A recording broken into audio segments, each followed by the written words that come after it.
Bien-aimés dans le Seigneur, nous vous saluons tous encore au nom de Jésus. Bienvenue à notre émission de ce jour.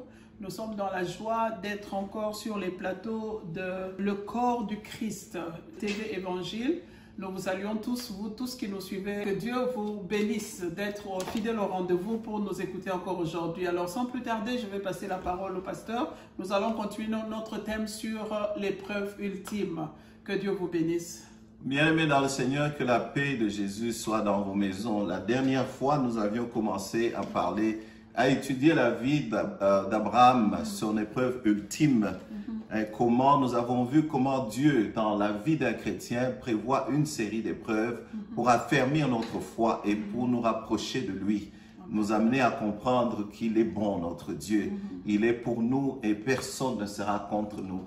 Il a donné son Fils unique qui est mort pour nous. À peine mourrait-on pour un juste, à peine mourrait-on pour quelqu'un de bien. Mais Dieu nous a prouvé son amour de ce que quand nous étions pécheurs, il est mort pour nous. Donc nous avions dit que les moindres épreuves précèdent les grandes. Les moindres, c'est pour nous affermir, de sorte que quand les grandes viendront, nous puissions être confiants de notre Dieu, sûrs de son amour. Alors appliquons cela un peu au mariage. Le mariage, bien aimé, une union de Dieu, un homme pour une femme dans une alliance pour la vie. Évidemment, Dieu est au milieu.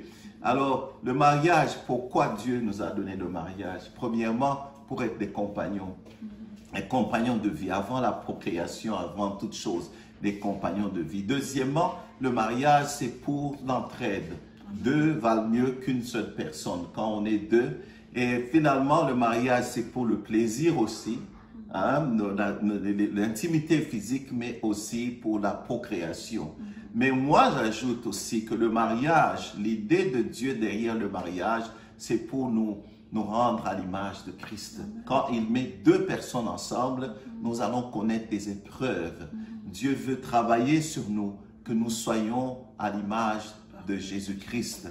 Alors, quand nous entrons dans le mariage, sachant qu'il y aura des épreuves. Et de la même manière que Dieu veut voir, comme tout le monde veut voir l'image de Dieu en nous, on veut voir aussi l'image de Dieu dans un mariage. C'est-à-dire l'amour, la paix, la joie, tous les dons de l'esprit. On veut voir cela dans le mariage. Alors, bien aimé, les épreuves viendront. Entrons dans le mariage préparé que même dans le mariage, Dieu va nous faire passer par une série d'épreuves pour affermir cette union qui est son image et pour la gloire de son Saint-Nom. Parce que sachez qu'un bon mariage est un instrument très puissant entre les mains du Seigneur. Partout où vous voyez un couple dans la Bible comme Priscilla et Aquila, chaque fois que vous les voyez, une église naît. Donc un couple puissant entre les mains de Dieu, bien aimé, alors Dieu va les faire passer par des épreuves pour les affermir. Voilà la première leçon, comment nous pouvons l'appliquer au mariage. Oui, Amen. Le mariage, souvent, c'est à notre façon africaine de prendre les choses. On ne s'imagine pas que le mariage est un ministère, en fait. Amen.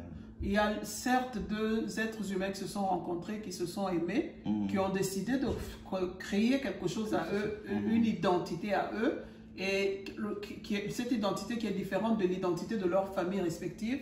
Alors ces gens s'unissent pour commencer quelque chose de nouveau. C'est ça le mariage. Amen. Mais le mariage, c'est d'abord un ministère. Parce que, comme papa vient de le dire, c'est au travers du mariage que Dieu nous forme à être ce que nous devons être, à l'image de Jésus. Il y a deux caractères différents, opposés, qui viennent de deux familles différentes, de deux éducations différentes, qui doivent se mettre ensemble et trouver le juste milieu. Comment, et ça, c'est un fricotage. On se fricote, on se travaille jusqu'à ce que les deux caractères vont trouver un juste milieu. Amen. Ça, c'est un travail. Et dans tous ces fricotages et tout ça, il y a des épreuves. Parce que ce n'est pas mon caractère, ce n'est pas son caractère. Alors, son caractère souffre de ce que mon caractère lui ajoute, mon caractère souffre de ce que le sien m'ajoute, et nous nous fricotons, et voilà comment les épreuves commencent à naître. Et ça peut aller jusqu'à un niveau où ça devient insupportable.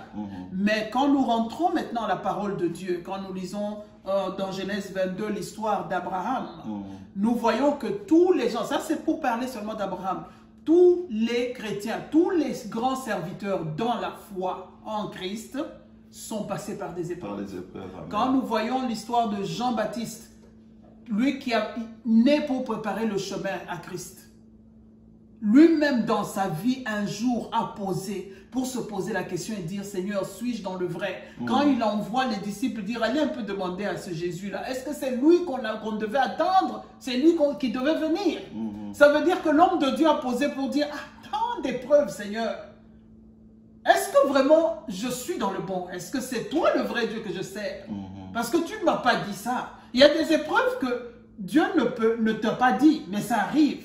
Mais moi, ce que j'aime dans tout ça, c'est dans 1 Corinthiens 10, 13, on nous dit aucune tentation ne vous est survenue qui n'ait été humaine. Et Dieu qui est fidèle ne permettra pas que vous soyez tentés au-delà de vos forces. Mais avec la tentation, il permettra aussi les moyens d'en sortir afin que vous puissiez la supporter. Donc, tout mariage vient de Dieu. Dieu a le plan divin qu'il a pour chaque être humain. Alors, quand il met deux personnes ensemble, il a un plan pour la vie de ces deux personnes. Ces deux personnes sont appelées à devenir une seule personne devant Dieu.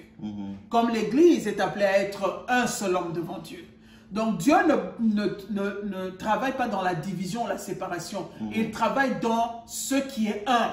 Amen. Devant sa face. Nous sommes tous appelés à ressembler à son Fils Jésus. Nous nous battons. Paul a dit, j'ai couru, j'ai gardé la foi jusqu'à la dernière. Il courait toujours tâchant de saisir.